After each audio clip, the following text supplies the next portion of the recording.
most of the ADHD experience is, wow, you're bouncing off the walls. Could you stop? ADHD folks in the arts. And someone's like, oh, you've done a great job with this. Then it's just like, oh, this is a place where I can be appreciated. And again, I majored in dance for a moment. You majored in theater. Yes, I did. And I got a communications minor, which made me rich. Oh, dang. Would it be funnier if I said my acting major made me rich? Hi everybody, and welcome back to the ADHD Eavesdrop, where you can be a butterfly on the wall and listen in to my conversations. Today, we have my daughter Savannah back with her fiance Jack. And today we are just having a great conversation. We're sitting around, maybe having some adult beverages, enjoying this early fall, late summer weather, and having a great conversation. So we invite you to join us. Welcome back, Savannah. It's so good to have you here again. Thank you. It's so good to be back. I'm glad that I could do this with you today. And with Jack. Too. Absolutely. Yeah. And I am so glad that these guys, I'm so glad that these guys are bailing me out because I did not have an interview scheduled. Oh, anytime. This is going to be a great one. So welcome back, Jack, as well. Thank you. Good to be back, especially just about less than 1 month away from being son-in-law officially. So welcome back to the podcast, everybody. We are just sitting here having a great conversation and playing with our fidgets. Yes. So we were all sitting down to do this thing, and Savannah made a very smart comment of, do you have any fidgets? And I was like, oh, yes, we all need fidgets. Yes. It's a sensitive mic, and any shifts we make will absolutely be picked up. And last time we had a few of those. Yeah. So we have learned new tricks. We are trying to get better at this. So I've got putty, Savannah's got putty, Jack's got a little like ball bearing kind of fidget. It's ring sized, and they kind of look like these like bicycle chain bits. And so when you think about like the ADHD, how quickly we just think to accommodate ourselves and how to do that, it's funny for us to not feel weird about, I need a fidget. No. Yeah. And I feel bad because that's become so commonplace. It's great. I know. And I have found out that this will make a snap sound if I make bubbles with it. So I'm going to try really hard not to do that. But the fidget spinners became such a problem in the classroom. Like as teachers, these kids need to have fidgets. And gen ed teachers were like, okay, if they must. And then the fidget spinner came into being. Oof. And it kind of took away the validity of the fidget. Yeah, the credit because of it's it, also a toy. And a lot of neurotypical kids would see it as a toy. And they would be playing with it. And that's the difference is, are you playing with it or are you using it? Or is it enabling your focus? Right. Because, like, an ADHD kid is using it to be more focused, where a kid without ADHD would maybe be distracted by it. Right. So before we started, Jack and I were trying to, decide what we were going to talk about. And then we decided we didn't want to script anything. We just want to have a general conversation that you guys can eavesdrop on. Well, but we had so you said can drop something. So many eaves. Yes, you can drop all the eaves that you want to drop. We did say, though, that we wanted to talk a little bit about ADHD and people in the arts who have ADHD and the kind of disproportionate number of people in the arts that have ADHD.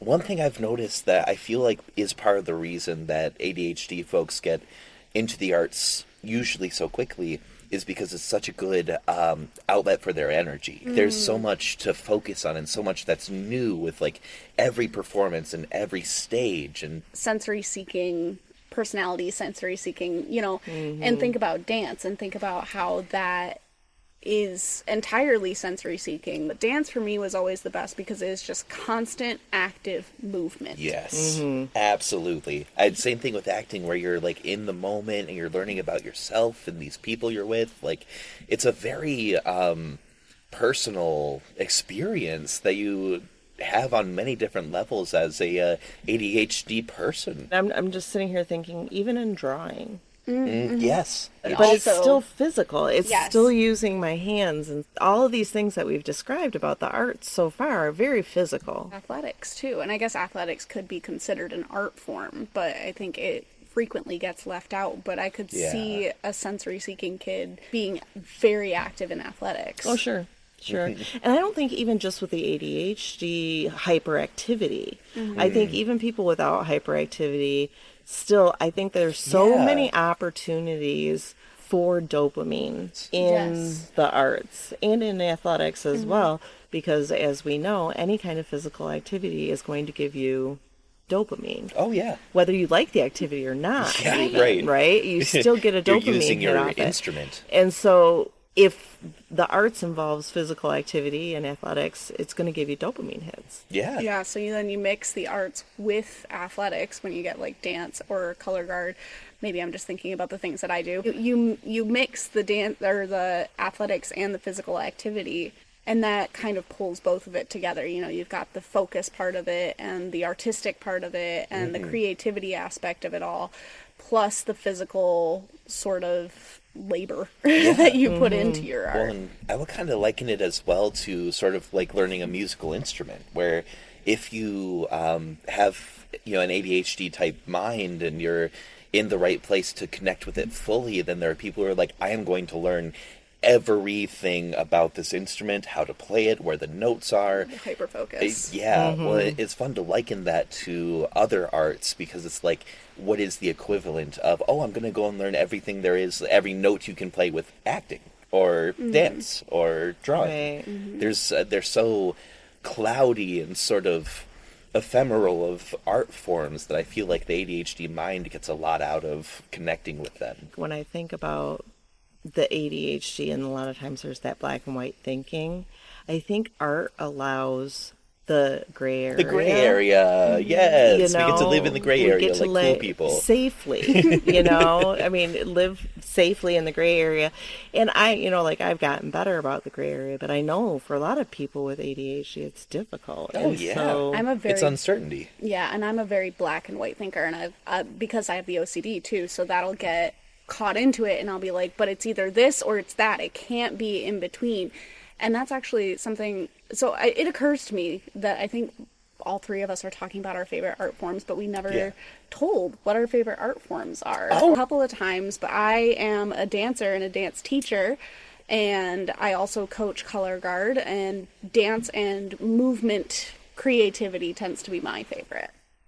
And Yeah. I do visual arts. I like to paint. I draw. I still love that painting you made us. It's so Mom nice. has painted and drawn since I was very small. Well, you taught me how to draw, and I remember that was always something that I really wanted to be good at it, and it just didn't end up being my thing, but I have recently learned how to make it my thing. There you go. But I've always really appreciated that about you, and I always have loved your art. Oh, yeah. Thank you. My expertise very much lives in the area of acting and directing. I've learned more about myself recently. It used to be more for the acting for me, but as I've grown, I have started to see teamwork as its own art form. And that is like, I am an artist of production. Like, that is Right. where I live. Just the beautiful harmony that kind of comes onto like a film set or Hamlet or And these things we've got to do together. So glad you brought that up, because the way that I get to engage with my art now is in the form of teaching, which is incredibly difficult for me. Yeah. It's hard, period. But it's so much fun. Just the aspect of getting to direct or getting to be in charge and having the knowledge to share with people is so much fun. When those people are like 14 and 16 though, they're a little bit more difficult, but I still love them so much. They're so much fun. I love my students. I mean, especially in the arts, you've got this sort of prone sense to imposter syndrome, because it's like, oh, how much do I really know about this art form?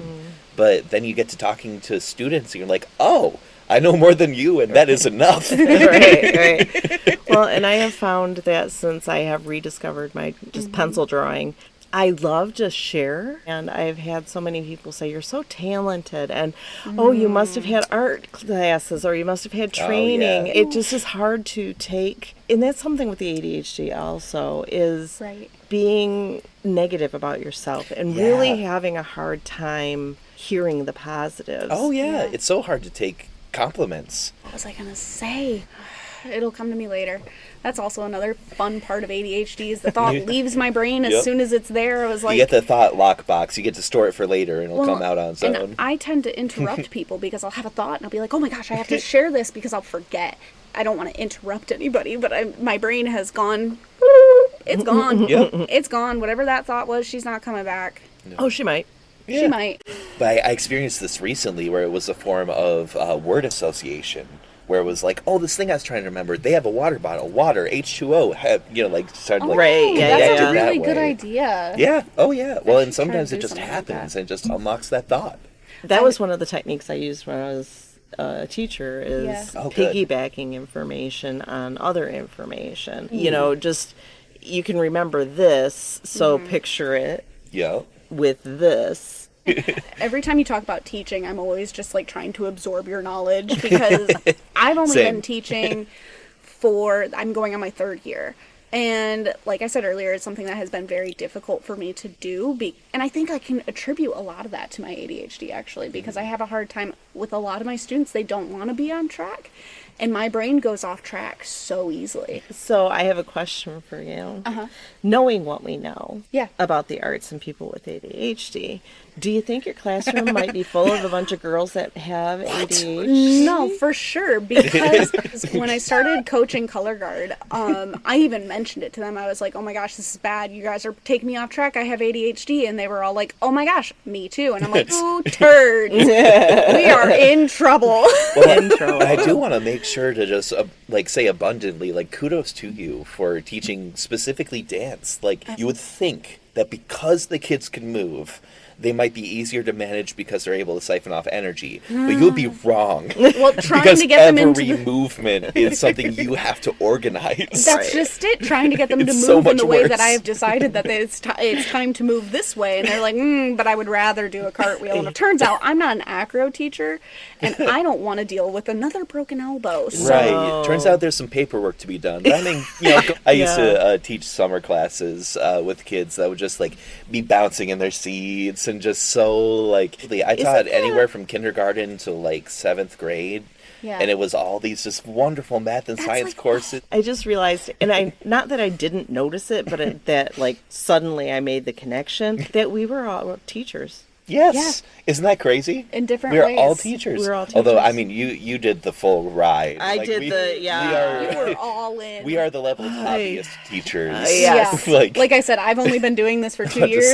My 3rd season as a dance teacher starts this week. Well, I've discovered that I work better with teens. And I seriously, when I went into education, thought for sure I wanted elementary. Got in the elementary, got into a 1st grade classroom, and I said, I'm in hell. And I wanted kids that could tie their own shoes. Jack works really great with young kids. I do love little kids. They're just so sweet. And they know what they want. Just to clarify, Jack in our family is known as Funkle Jack because he's fun. I'm funky. I mean, I've handled plenty of classroom issues. Don't get me wrong, but by and large, I think I was lucky enough to be the big, cuddly teddy bear presence that they needed to, kind of be in line. Jack puts off some major golden retriever vibes. So I have been told I will give you a hug that is a threat. I have been told by strangers that he has very kind eyes. No, I did start off as a child very analytical, so growing into my heart has been just a delightful journey that I'm so glad to get to share with people now. Mm-hmm. So when I think about the arts and people with ADHD, one of the things that really sticks out to me is it's one of the only places where you don't have to wear the mask around your castmates, but when you're on stage, you get to wear a mask and feel good about it because it's a mask that you chose, you produced, right? Yeah. Plus, in a technical side of it, you have different perspectives that you get to flip between. As you're saying, you're on stage and then you're talking with your friends. It is back to back. Mm-hmm. One thing I was also thinking about as well, just ADHD folks in the arts, I feel like another reason why so many people are attracted to that is because of the appreciation. In any other, right? In any other walk of life, most of the ADHD experience is, wow, you're bouncing off the walls. Could you stop? Oh, yeah.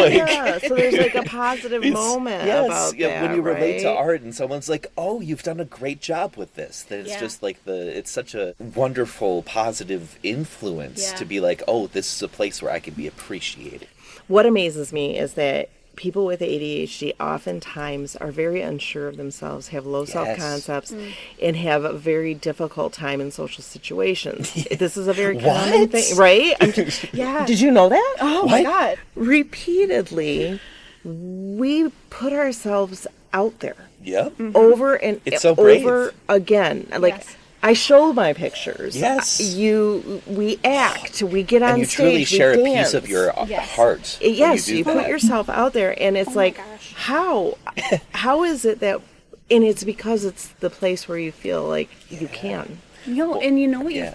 Teaching is a performance art. Yes. Oh, absolutely. Yo, I can attest to that 1,000%. Which I think is Oh. why I struggle with it sometimes, because it can be exhausting, so Yes. tiring, and so like Every time I stepped in front of a classroom, I Yeah. stepped on stage. Yeah. I couldn't do that Well, and every that single in of day. itself- Once a week is incredibly difficult. Yeah. Well, and that in of itself is like kids, and really, truly, most people can tell when you're being fake. So, like, Yeah. when you're doing that, and as a teacher specifically, when you're in front of a classroom, you're not lying to them. You are giving them the best version of yourself that you can in that moment. Right. The word courage is something that I've always carried closely because it comes from the root cœur, which in French is heart.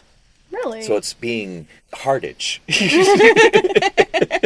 Right? But it's like, it's Full being of heart. full of heart, full Yeah. of heart in your actions. And like, to me, that is such a beautiful definition of like bravery and putting yourself Something- out there. Like, it's so hard. Something that one of my best friends in high school used to always tell me is that all it takes is 20 seconds of insane courage to change your life. I remember when you got, I think it was the teenage time when we took you to get tested again.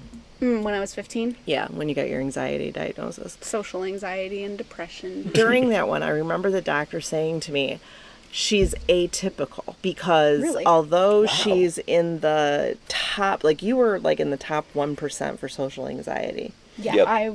You were way up I there. was really struggling, yeah. And kids that are in that high of an anxiety level generally do not continue to put themselves out there over and over again like you did. Courage. That's courage. I was very brave, and Yes. I did that quite a few times. I try to do things that scare me because I feel like anxiety is a poor reason to not do something. Something that I did last year, I gave blood for the first time, and Yeah. the whole day it was at work, so I had the opportunity in the morning to sign up to give blood, and all day I was like, I'm scared. I don't like needles. I've fainted before. I don't want to do this. And then it finally occurred to me that the only reason I didn't want to do it is because I was scared. And that felt like a silly ass reason thing. And I was like, Absolutely. you know what? I'm going to do it. So I did. And now the American Red Cross will not leave me alone. Yes. Well, But that's one of my favorite sayings is do it scared. I have taken it very close to heart from the beginning of my theater career that fear is where growth lives. The very first theater audition I ever did, I was in early middle school. It was for Christmas Carol. And there was just a bunch of, these like middle schoolish kids in this, theater, and we're having this audition. And I remember a specific moment where the director was like, all right, who's going to come up next?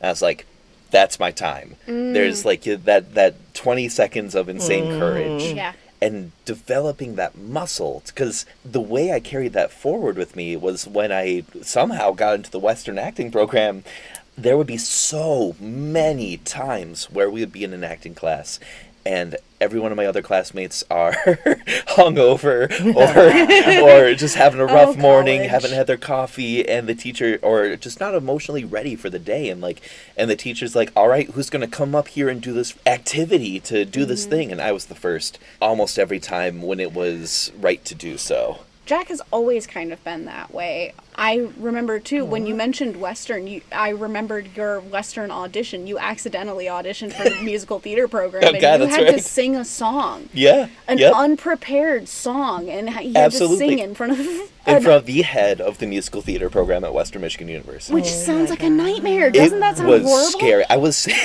sitting outside of the room where they were bringing people in, and everyone had these binders of music, these thick binders of like, here's my songs, here's my repertoire. I'm sitting with nothing. Shit. I can't even imagine. That's crazy. I got kudos for it later. It worked out. Well, you didn't get a musical theater program. No. but- But the same guy was at the normal theater, which part. you did get into. Yes, and we were at final interviews, and he was like, "Hey, I remember you. You auditioned for the musical theater program." I was Made like, it "Yes." Another thing that I really, really think that drives people toward arts in general that have ADHD is the novelty, the Yeah. challenge, Yeah, the time constraint. Nothing like it. A lot of it, you're getting ready for urgency. performance. Yes. You have to be ready, so Urgency. you have the urgency. So you have all of the components of what motivates an ADHD brain. The You know perfect what? storm. And, like, Yes. the more we talk about this, like my brain, Yeah. I would say I am an Yeah, athlete. you are an athlete. My brain continues to bring it back to the athletics, and the more I think about it, the more I think the athletics is also definitely an art form. Oh, absolutely. You know, I mean, you practice at it, and it's kind of, there's always been this debate in the dance world about whether or not dance is a sport, and it's like, is dance a sport? But then you think about it, are sports an art? Yes, I think it's both. It's not I think they're or. both. I think right? they should be It's in a the sport same and an category. art. Football even is an art. I mean, I'm Oh, heavens, yeah. Yeah. I'm excited because the Lions. I'm are so playing excited. tonight. I know. I'm like, I can't wait till the Lions. The We can't wait Lions for are the Lions to playing. play. The Lions are playing. All I'm wearing my we're- Detroit Lions gear. All I'm going to say is that we have been hardcore Lions fans well before the Lions Before were. the comeback. Yes. Oh, the sorry. Lions of I was today. not. I hopped on the bandwagon with the comeback. We're Jack glad. on the We're bandwagon. glad But you you're weren't a Happy to sports be person. here. Jack wasn't a sports person at all before. Yeah, Right. yeah. The It really only sports person he is now is for the Lions, and I That's was gonna say the correct. same thing. Sports and I are not 100% on the same page, but know. I'm always there for the Lions, man. Amon Ra St. Brown, man. I'm Amon-Ra. counting on Amon Ra. Sun God. Yeah, so I do think, and we did talk about that in our last podcast when we chatted about that urgency and that novelty, Yeah. and how it might wear off on Broadway. But Yes. and I was like, I was always thinking about performing arts when I was thinking about that, and now I'm kind of thinking about my own art, my drawings Yeah. and my paintings, and how every single one of them is so different and Right. new. I've never created the same. No, and I think Thing that's something twice. Yeah, I've always absolutely. feared with drawing is that I would just start making the same thing over and over again because I make a piece that I really like, and it's like, it can't get better than that. Well, and there's so many layers and so many steps to like doing something differently. Like the way I relate to this is like I was learning to play guitar for a little while, and I would just know the learning to play same guitar. chords, and like I could never fully break out of that rut, so I lost it. But like from the point of conceptualizing the art you're going to do, all the way through every step you take through actually making the art, you are making a choice to have it be something different than you've done before. Like every time I draw a tree, I don't think I've drawn two trees that are really. No, but you draw a lot of trees. I draw Yeah. a lot of trees, and they're all different. and every time it's like I change them just a little bit, or they come out of the paper differently. Yeah. Definitely. But I have different, shapes and different ways that I do things. And so even like the way I draw trees isn't consistent. The way I draw flowers isn't consistent. Sometimes they're very rudimentary and sometimes they're very detailed. And I think that that's part of the draw. Absolutely. Oh, No yeah. pun intended. Yeah. Good stuff. All right. It's just Very the hand nice. you've been dealt. That's right. And I want to talk about my process for remembering my thought that I wanted to bring in. Oh, okay. And I'm going to say my thought before I forget it. We briefly touched on this in the last podcast we had, but career artistry.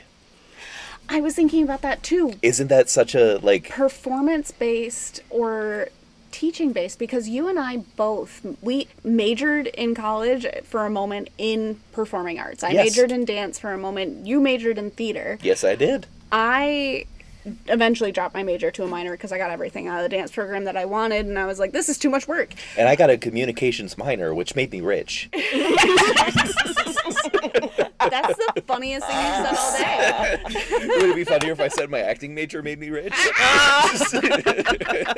But anyway, we both we decided after college that we wanted to give performing a try. Yes. And we moved to Chicago, Oh, and yeah. we were going to audition, but it was also COVID, and it Yep. was a freaking nightmare. So rough. Just before COVID, when Jack and Sam decided they wanted to move to Chicago, That was 20 seconds of insane that courage. was yeah. at 20 seconds of insane courage, terrifying to me. It was terrifying to us, too. Oh, yeah. But I want you to tell like a little bit about your experience, because both of these kids grew up. You're not kids anymore, I know. But I'm a 6-year-old adult. right, I'm a child. They both grew up in the country. Yeah. Yes. Neither one of them had really been exposed to city living, and they decided that they were going to go perform in Chicago. Oh, yeah. And so I want you to tell that story, because Yeah. it started with you. Yeah. Well, Chicago, I had decided early on that Chicago was the best place for me to go because I could perform there, I Yep. could be a dancer there, and I wouldn't have to be too far from home. Still to make a weekend trip out of coming to see our parents, coming to see my brother, and it wasn't bad. It was just the idea that both of us really wanted to be artists, and with Jack being a part of that, it just kind of fit. Glommed Yeah. onto Chicago as much as I did. Oh, and yeah. I mean, there's a time where I would have loved to have joined the improv scene there, but Yeah. absolutely. Jack and I were living together. We moved in together in August into the apartment that I was living alone in. I got a job as a videographer, which would have been nice if I worked as a videographer. Well, we lived at that apartment for like 6 months. We decided that after I graduated from college, we were going to move to Chicago. Yep. And there was a whole debacle with whether or not I really graduated in 2019 versus 2020. Technically, I graduated in 2020. Realistically, I graduated in 2019. Yeah. That's a whole long story. But when I had finished taking the classes I needed to take, we decided that we were going to move to Chicago. So Jack moved Yep. a month earlier than I did. We lived there, and we got to go out one time. One with time your with my cousin. Yes, we saw Second City. It was We great. we experienced Malorts, which burned our tongues. Which were awful. Malorts is just truly awful alcohol. It's the worst tasting alcohol. They call it a Chicago handshake. But Some handshake. regardless, we went out one time and then everything shut down in March. Yes, it was like 3 weeks, and then just the streets were empty, the storefronts were closed. Like, we would walk down the street we lived on, and it would be 85% closed storefronts. It was a very depressing And time to live. And so performing arts were not a not thing really at Not that a thing. point. Yep, No, they were and struggling that at was best. the whole reason we had moved there. And Jack had a job with his cousin, thankfully, so Yeah. he was working, Yeah. but I had a really hard time finding a job because everybody was firing and nobody was hiring. And we were extremely isolated. I had nobody in the city that I knew, and we couldn't really travel very much because there was a travel ban. Like, we weren't even allowed to leave the city. Now, correct me if I'm wrong, you guys moved to a neighborhood where most of the people didn't speak English We as lived well. we lived in a very that's correct. Polish neighborhood, a very Hispanic neighborhood, and we made a couple friends with our neighbors and stuff. But even then, like, I have social anxiety. Making connections with people is something that I really struggled with. For us, it was very inaccessible Yes, to us. and we had one friend who lived in Chicago who Jack had gone to college with, and that fell apart too. In a bad way. In a Oh, bad yeah. way. And we won't even get into that right now. But the one friend that I had fell apart. And so we didn't have that. It was very isolating for 2 years to be that far away from your family, to be that far away from everybody that you know. And it was like moving to a different country almost. We were so... We were very disconnected. And it was very hard. Yeah. Yeah. And then Jack was doing insurance at this point, right? That's correct. And That's when I first started. I was doing audiobooks And Yeah, you we were were reading. both. Yeah, Yes. you were both doing audiobooks. That's right. to pay the bills. To pay the bills. That's right. As you know, as you can tell, Jack's got a voice for Did reading. you know recently told that I have a voice for reading? Really? Yeah. Lovely. I have never been told that. I have a very raspy voice. And well, some people would call that sexy. Yeah. So I call it nasally. Talk about. So you moved from one apartment to another apartment. You lived there 2 years. Oh, You yeah. lived in one Yep. apartment. You moved to a second apartment, Yep. which was a little bit better location-wise. Yes, because Yes. we lived on the beach. I was able to enjoy my favorite hyperfocus, one of my favorite hobbies, and that is hunting for rocks or Yes. hunting for beach glass. The And perfect ADHD hobby. Yeah. Oh my god, it kept me sane. It kept me sane. And it was so, because like I was not doing well while we were there. I was very deep into depression, very deep into anxiety. I was not on the right medications. I didn't have my ADHD diagnosis. I was not well. And I was so worried about you guys. We made it. We did I okay. know. Oh, yeah. But what I want to point out is, like the apartment was like right across from the lake. You could walk right to the Lake Michigan. Yes. So it was, beautiful. But how big was it? It was apartment? tiny. It was 700 square feet. First one we lived in was 1,000. Yeah, And oh, so we that's so moved from an nice. 1,000 square Oh. foot apartment. There wasn't a room in that house that didn't have a window. That I learned when we were under a tornado warning, and I was like, where am I supposed to go? Because there are windows, and literally there are windows in the closet. In the bathroom. Beautiful, beautiful apartment. But we couldn't afford it, and it was on the wrong side of town. Yep. There was nothing to do over there, so we moved over by the lake, and I was so much happier there. I was able to endorse my hobbies, and then I got a job, and I worked at Thresholds, and I became a social worker. And I loved that job. I really did. It was so hard. I remember when she got offered that job, she also got offered ABA. a ABA job, and trying to decide, am I going to do the ABA because that's the safe route, or am I going to do this? And I said, Working with, you'll get bored with ABA. yeah. That's right. And I was Yes. working with people with severe mental illness, with co-occurring disorders, and substance use. So usually they were addicted to meth, heroin, and had some kind of severe mental illness like schizophrenia, and also probably had diabetes and hypertension. So people with big, big problems. And how does that line up with your ADHD? Think about how exciting that job was for you. It was great. It was exciting. It was novel. It was new. Every time you turned around, something new was happening. Something else had to be dealt with. Not that you relished in these people's, difficulties, No. but it's always changing. I could not have done that without the support from my team and without the support from my supervisors and from the place that I worked. I will endorse openly Thresholds in Chicago. It was an amazing place to work. My team was amazing. I still talk about my supervisor. Was one of the most amazing social workers I've ever known. I don't know anybody who can do the job like she can. So while you're doing this exciting job where you're, getting dopamine dumps every day, but you're also psychologically being sucked dry because Yes. we are as empathic as heck, and Yes. so And we secondhand absorb. trauma is real. And Yes. secondhand drama is very real. So you're doing all of this heavy work, and Jack is sitting in the insurance office. Yes. Bored out of his goddamn mind. Not using, and Jack's a very intelligent young man, and you. he was, You take that back.